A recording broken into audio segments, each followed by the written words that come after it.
जनाब रसूलुल्लाह सल्लल्लाहु अलैहि वसल्लम की शान में जो गुस्ताखी हुई, अल्लाह के नबी सल्लल्लाहु अलैहि वसल्लम की शान में अगर गुस्ताखी हो, हम जिए, ये कैसे हो सकता है? हमारा आखिरी खून का खतरा भी अल्लाह के रसूल सल्लल्लाहु अलैहि वसल्लम के लिए सैक्रिफाइस है। सल्लल्लाहु अलैहि वसल्लम की तारीफ पढ़कर तारीफें करते हैं, इनके अखलाक कैसे थे। इसलिए फरमाया, wealth is loss, nothing is loss, health is loss, something is loss. क्योंकि उनको डर था कि मेजॉरिटी वोट इनको हट जाएगा, सिर्फ माइनॉरिटी से कुछ होने वाला नहीं है। तो संजय दत्त ने इंतज़ार कर करके आखिरी में उस वक्त के महाराष्ट्र के सीएम के पास अपने आप को पक्का हिंदू बना के जाके साबित करने में तब हमारे हिंदुस्तान के बन गए हैं कि हम मुसलमान बन के चलना थोड़ा दुश्वार लग रहा है। जिसको हमारा वोट ज़माने से मिल रहा है, उनसे हमारी अपील है कि वो सब छोड़ छाड़ के, जो मजलूम है, जो बेकसूर है, जिसके लिए मदद करनी है, सब चीज़ छोड़ के, वोट वगैरह को छोड़ के दिल खोल के आके उन लोगों को हमारी मदद करनी चाहिए।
करने की तौफीक दे, उनकी नस्ल को भी अल्लाह उनको आगे बढ़ाए, मगर काम करे, अच्छा काम करे। तो अच्छा काम करेंगे तो इंशाअल्लाह सब कुछ जो अल्लाह के सामने हिंदू मुस्लिम नहीं है, अल्लाह के सामने इंसाफ है, रब्बुल आलमीन है, रब्बुल आलमीन है, राज़िक़ है, सत्तार है, गफ्फार है, माफ़ करने वाला है। नन्हे गलतियां किया तो भी अल्लाह ने अल्लाह के सामने हाथ उठाएगा। अल्लाह जब किसी कौम को अल्लाह रेज नहीं करता कि फलाना फलाना, अल्लाह के सामने इंसाफ है। हमने कैसे कैसे अल्लाह वालों को देखा, अगर मुसलमान गलती किया तो बाकायदा हिंदू को उसका जो है इंसाफ मिलता था, अगर वो गलती करता तो मुसलमान को इंसाफ मिलता था। वो दौर चला गया, कितने जो है इतनी ताज़ीम करते, इतनी इज्जत करते मुसलमान हिंदू लोगों की, और हिंदू लोग मुसलमानों की। शादी ब्याह में हो, पंचायतों में हो, कोई मसला आ गया, सारे चबूतरों पर बैठकर, खरियों के अंदर देखो पंचायत होती है तो मुसलमान भी होते, गैर भी होते, सबके सब लोग का फैसला करके एक अच्छा काम करते थे। इसलिए आप हजरात से दरख्वास्त है, हिंदू हो, मुस्लिम हो, सिख हो, ईसाई हो, जो भी हो, सबके मसाइल आए हैं। किसानों का मसला है, गोश्त का मसला है, अरे ये सारी चीज़ें क्यों आई? ये हमारी बदअमली का नतीजा है। अभी जो सेक्युलर पार्टी, जो सब लोग जानते हैं कौन सी सेक्युलर पार्टी है, जिसको ज़माने से मुसलमानों का वोट मिला है, इवन जो सेक्युलर पार्टी भी मुसलमानों से पढ़ला हला के निकल गई है, क्योंकि उन लोगों को मेजॉरिटी वोट का सवाल आ गया है। एक छोटी मिसाल मेरे दिमाग में आ रही है, मैं बताता हूँ आपको। आपको तो मालूम है संजय दत्त का स्टोरी, संजय दत्त का किस्सा। संजय दत्त जो है बॉलीवुड के एक फेमस एक्टर हैं और एक वक्त के एमपी के बेटे हैं। जब उन पर आफत आई, मुसीबत आई, आप सब लोगों को मालूम है, ना संजय दत्त ने कभी किसी को फायर किया, ना संजय दत्त ने कोई बॉम्ब में मुलविस थे सज़ा में या वो काम में। उसके बावजूद सिर्फ उनके घर से एक गन की स्प्रिंग मिली थी। इस बुनियाद पर उनको टाड़ा में डाल के उनकी क्या हालत हुई। तो जबकि उस वक्त सेंट्रल में कांग्रेस की गवर्नमेंट थी, उस वक्त एमपी कांग्रेस के थे, बावजूद उसके उन्होंने संजय दत्त को हेल्प नहीं किया, क्योंकि उनको डर था कि मेजॉरिटी वोट इनको हट जाएगा, सिर्फ माइनॉरिटी से कुछ होने वाला नहीं है। तो संजय दत्त ने इंतज़ार कर करके आखिरी में उस वक्त के महाराष्ट्र के सीएम के पास अपने आप को पक्का हिंदू बना के जाके साबित करने में उनकी मदद से संजय दत्त को कामयाबी मिली, रिहाई मिली। ऐसे हालात तब हमारे हिंदुस्तान के बन गए हैं कि हम मुसलमान बन के चलना थोड़ा दुश्वार लग रहा है। तो इस एतबार से हमारी जो भी पार्टी है वो सब भेदभाव छोड़ के सबको लेकर जाने का सोचना चाहिए। जो हमारे जो सेक्युलर पार्टी है, जिसको हमारा वोट ज़माने से मिल रहा है, उनसे हमारी अपील है कि वो सब छोड़ छाड़ के, जो मजलूम है, जो बेकसूर है, जिसके लिए मदद करनी है, सब चीज़ छोड़ के, वोट वगैरह को छोड़ के दिल खोल के आके उन लोगों को हमारी मदद करनी।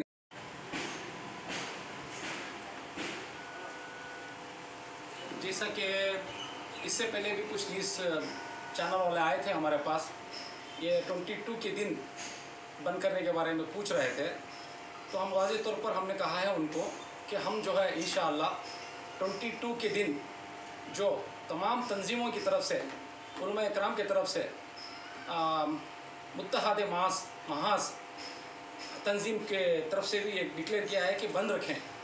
तो हमने हमारे एसोसिएशन में, इससे पहले मैंने बताया है कि हम भी इंशाअल्लाह उसमें पूरा हिस्सा ले रहे हैं। और जहाँ तक हम लोगों को मालूम है, हम लोगों को उनको भी हमने बात किया है कि बंद रखें। तो माशाअल्लाह इतना अच्छा रिस्पांस मिल रहा है, कभी हमने नहीं सुना था बंद करने के लिए। हर आदमी के मुँह में लब्बैक है, हम बंद करेंगे, हम बंद करेंगे। इंशाअल्लाह ये जो बंद है 22 तारीख को पूरी तरह भरपूर कामयाब होगा इंशाअल्लाह। इसमें पॉलिटिकल सपोर्ट तो हम लोग नहीं लिए, मगर पॉलिटिकल सपोर्ट हमें नहीं मिल रहा है। क्यों? क्योंकि हर एक आदमी इस चीज़ को लेकर परेशान है।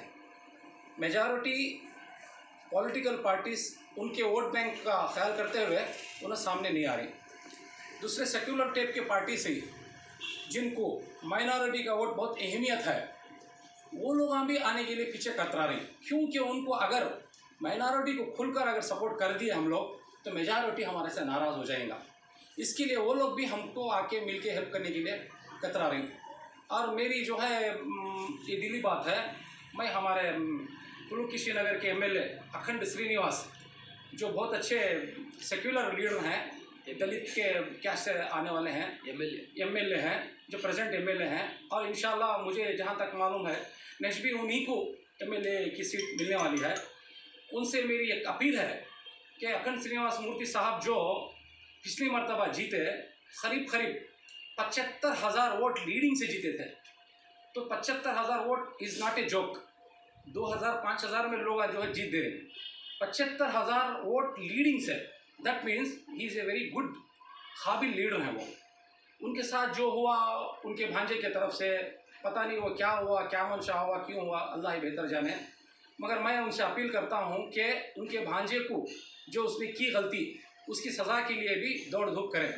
और जो है एक एरिया के एमएलए के होने के नाते से उनको ये माइनॉरिटी जो है वहाँ पर बहुत है, तो जितना भी अखंड श्रीनिवास मूर्ति को वोट मिला है, मेरे ख्याल से मेजॉरिटी माइनॉरिटी ने उनको वोट दिया है। तो अगर अखंड श्रीनिवास मूर्ति साहब, मेरी बात अगर उनके कान तक पहुंच रही है आपके माध्यम की तरफ से, अगर वो खुलकर आकर दूसरे एमएलए हमारे आदमियों को सपोर्ट करने से बेहतर अगर ये खुद आकर जो बेकसूर लोग हैं उनको बचाने के लिए काम अगर कर देते हैं, तो मैं आपको चैलेंज से बोलता हूँ इंशाअल्लाह ये कौम उनको इतना अच्छा लगी हुई है। 75,000 से ये लोग जीते हैं, अगर ये काम खुलकर आकर ये कर दिए तो मेरे ख्याल से 1 लाख वोट से ये आदमी जीतने वाला है, जीतेगा नेक्स्ट इलेक्शन में। ये इसलिए मैं उनसे अपील करता हूँ कि ये काम में लगे रहें, क्योंकि तुम्हारे साथ तो कुछ हुआ है, उसकी वजह है होने की। सब चीज़ को भूल के अपने भांजे को कानून के दायरे में लाकर उनको सज़ा देने की कोशिश करें, जो बेकसूर हैं उनको रिहा करने के लिए कोशिश करें। दूसरी बात, और भी हमारे दूसरे सेक्युलर पार्टीज़ के एमएलए हैं, वो लोग भी खुलकर नहीं आ रहे हैं, पता नहीं क्या है।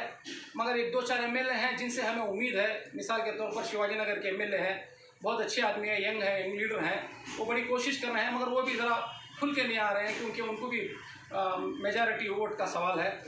He is doing his good job, we appreciate him. Even our बीजर ज़मीर अहमद खान साहब जो चामराजपेट के एमएलए हैं, वो भी बड़े हमदर्द दर्द वाले अच्छे एमएलए।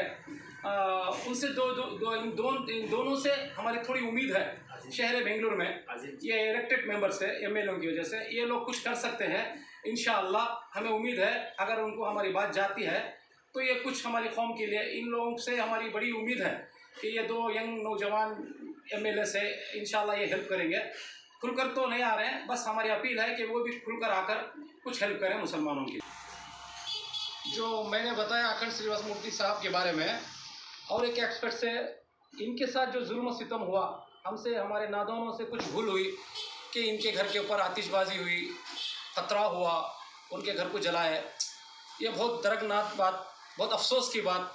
हम इसका पूरी तरह खंडन करते हैं और हमें हमारे एमएलए साहब से अपील भी करती कि जो हो गया से बड़ी बुरी बात, हमें इस चीज़ को अपने दिल से ये निकाल कर अभी आगे बढ़ने का देखें। ये जो कुछ भी हमसे या माइनॉरिटी कम्युनिटी से उनके साथ हो गया है उसको माफ़ कर दें। हम भी हमारे तरफ से माफ़ी चाहते हैं इसका, हमारे लोगों से जो गलती उनके साथ हो गई उसके लिए हम भी बेदार हैं, हम माफ़ी चाहते हैं उनसे, बड़ा दिल करके ये माफ़ कर दें। सुनने में आया है कि जहाँ पर वो डीजे हल्ली केजे हल्ली के लोगों में, वहाँ पर तो मेजॉरिटी मुस्लिम जो है ज़रा गुर्बत की हालत में है बहुत से, तो जो भी लड़के लोगों को पकड़ कर गए हैं, सुनने में आया है कि एक घर का एक ही वाहिद कमाने वाला था, उसकी तरफ से उसका घर चल रहा था। तो अब उसके अंदर हो जाने की वजह से उनके घर में बड़ी तकलीफ़ है। उनके घर में बहनों की शादी का मसला है, बुजुर्ग वालिदैन का ख्याल करने का मसला है, उन लोगों की बड़ी परेशानी हमें मालूम हुई है। सो मैं हमारे एमएलए साहब से गुजारिश करता हूँ कि भूल कर उनका साथ देकर उनको बचाएं, उनको रिहा कराएं। इंशाअल्लाह ये जो है हमारे ऊपर, हमारे एमएलए साहब का हमारी कौम पर एहसान रहेगा। हम ये एहसान का बदला इंशाअल्लाह आइंदा इलेक्शन में हम इनको 1 लाख वोट से जिता कर दिखाएंगे इंशाअल्लाह। कऊ स्लाटर का क्या है, देखिए मैडम, बात ऐसी है, कऊ स्लाटर जो है इन्होंने जल्दी में जो बिल पास करके ला चुके हैं, ये बिल से मुसलमानों को इफ़ेक्ट कम पड़ता है, क्योंकि मुसलमान है ही 14%, 24% तो ST SC है, खाते वो ज़्यादा हैं, हम खाते कम हैं, खाते वो ज़्यादा हैं, हम खाते कम हैं। इन ये क्या बोलते हैं वो मेजॉरिटी कम्युनिटी या कुछ वो फ़िरका फरादान पार्टियों वाले क्या समझते हैं कि अगर ये गौकशी पे पाबंदी लगा देने से मुसलमान को तकलीफ़ हो जाएगी। ये कहाँ की इनकी लॉजिक है, ये कहाँ इनका दिमाग है, मेरे तो समझ में नहीं आता कि खाते यार है, हमको बैल का गोश्त नहीं खाए कोई बात नहीं, क्या है, खा के रहना, जिंदा रहना बोल के सब कुछ भी नहीं, बहुत सी चीज़ें हैं खाने के, अगर नहीं खाए तो भी चलेगा, मगर इससे फ़र्क हमको नहीं, फार्मर्स के ऊपर पड़ने वाला है, क्योंकि फार्मर्स का पूरा दारो मदार बैल और गाय के ऊपर, बैल से हल चलता है उनका। जैसा हल चलता है, जब बैल बूढ़ा हो जाता है तो वो बैल लेके आके बाज़ार में 20-25 हज़ार में वो लोग बेच देते हैं। 20-25 हज़ार बेचने के बाद उन्हें 50 हज़ार में और एक नौजवान तंदुरुस्त बैल खरीद के हल के लिए लगाते हैं। वो ये बूढ़े बैल को रख के करेंगे क्या? एक बैल को पालने के लिए सुनने में आया फार्मर के, मैंने सुना है कि 200 रुपये उसको खर्चा आएगा।